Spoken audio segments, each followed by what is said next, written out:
বারবার কেন তোর মায়ের চোখের জল দেখতে চাস? চলে আয়। না না মা, এখানে কোনো সাপ নেই। হ্যাঁ হ্যাঁ, এখানে কোনো সাপ তো দেখতে পাচ্ছি না। কারণ নেই,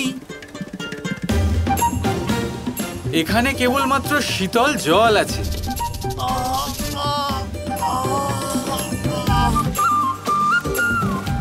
কানাই, আমি বলছি চলে আয়। বললাম তো বাইরে এসো।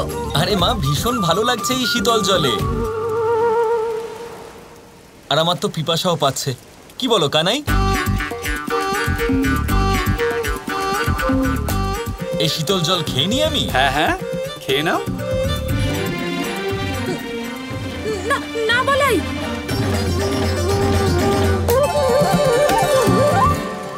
এটা যমুনার জল, বড়ই বিশুদ্ধ দাদা।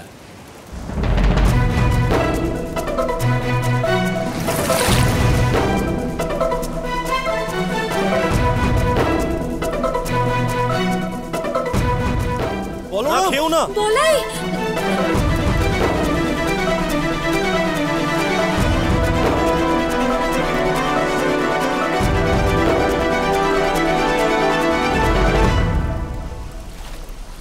সত্যি শীতল আর পরিষ্কার।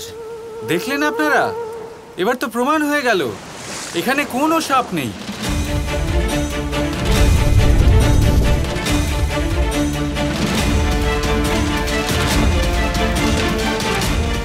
যদি এখানে কোনো বিশাল সাপ থাকতো তাহলে যমুনার জলও বিষাক্ত হয়ে যেত, তাই না? সাপ থাক আর নাই থাক, তুই তোর মায়ের চোখের জল দেখে কি আনন্দ পাস?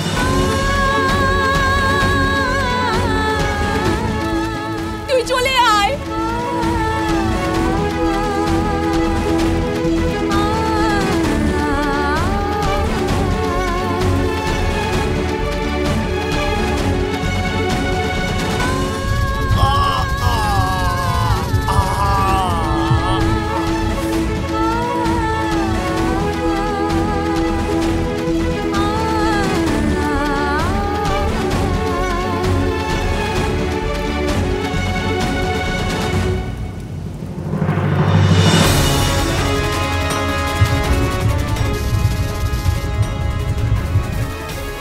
আজ মায়ের অশ্রুর জন্য তোমার শাস্তি কমে গেল কালিও, কিন্তু মনে রেখো, আজ শেষবারের মতো তোমায় সাবধান করলাম। চলে যাও এখান থেকে।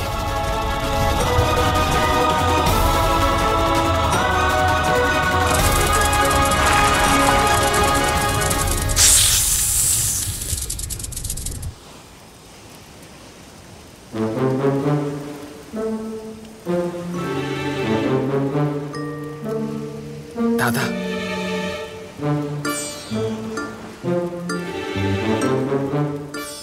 কানাই, আমি বলছি তুই চলে আয়, তুই চলে আয়। হ্যাঁ মা, আসছি আসছি।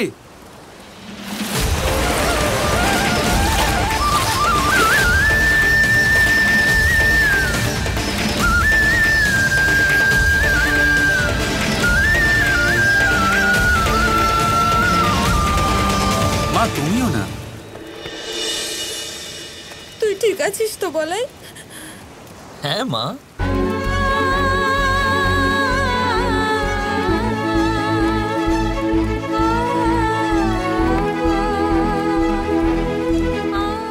তুমিও না, যে কেউ যা খুশি বলে দিল আর সেটা শুনে তুমি চিন্তিত হয়ে গেলে।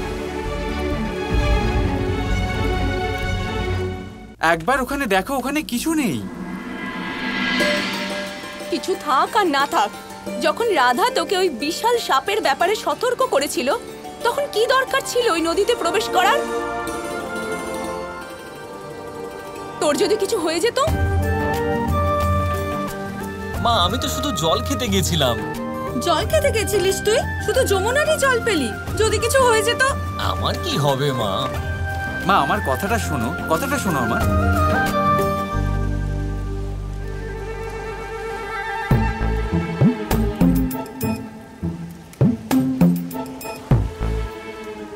মা, রাধার ভুল হয়েছিল।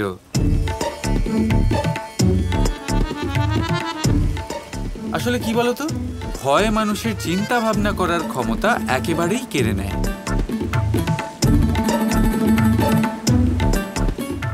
আমি ঠিক বলছি তো রাধা?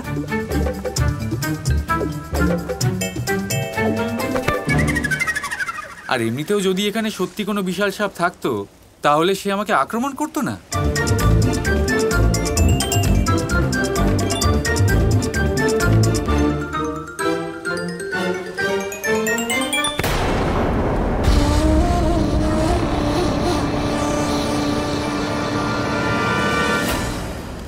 কানাই ঠিকই বলছে। রাধা, পুত্রী, তোমার নিশ্চয়ই কোনো ভুল হয়েছিল।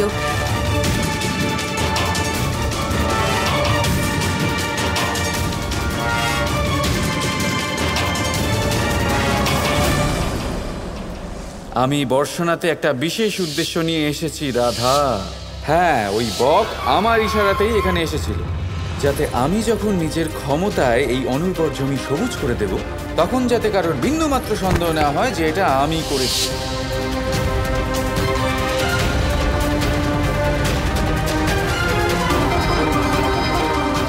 তার মানে ওই সাপ ও কৃষ্ণর কোনো মায়া ছিল, আমাকে ভয় দেখানোর পরিকল্পনা করেছিল।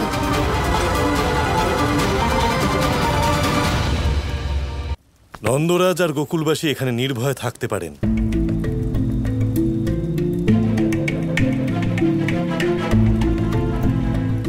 এটা তো ভালো খবর।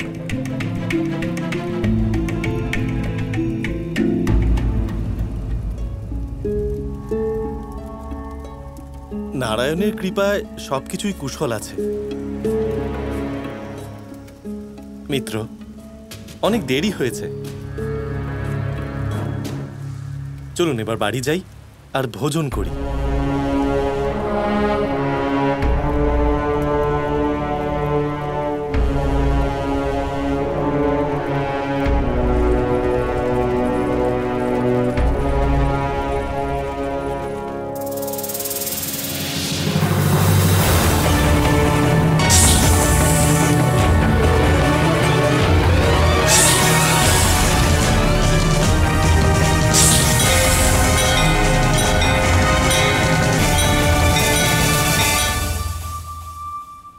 মানুষ যখন জন্মগ্রহণ করেন আর মানুষ যখন এই সংসার ত্যাগ করে চলে যান, এর মধ্যভাগকে জীবন বলা হয়।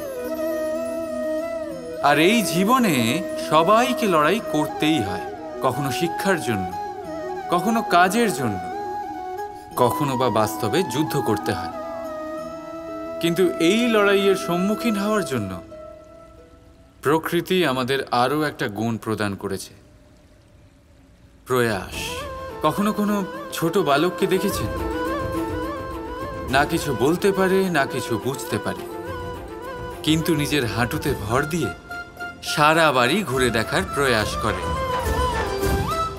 দাঁড়িয়ে ওঠে, পড়ে যায়, আবার দাঁড়িয়ে ওঠে, আর শেষ পর্যন্ত সে ঠিক হাঁটতে শিখে যায়।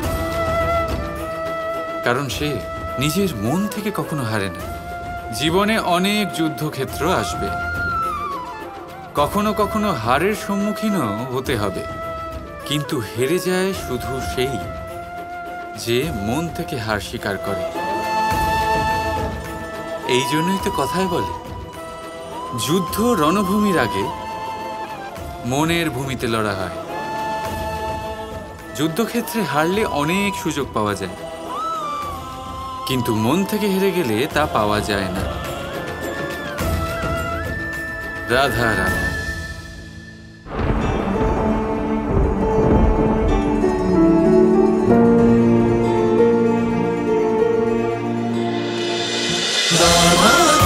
Krishna Krishna Krishna Krishna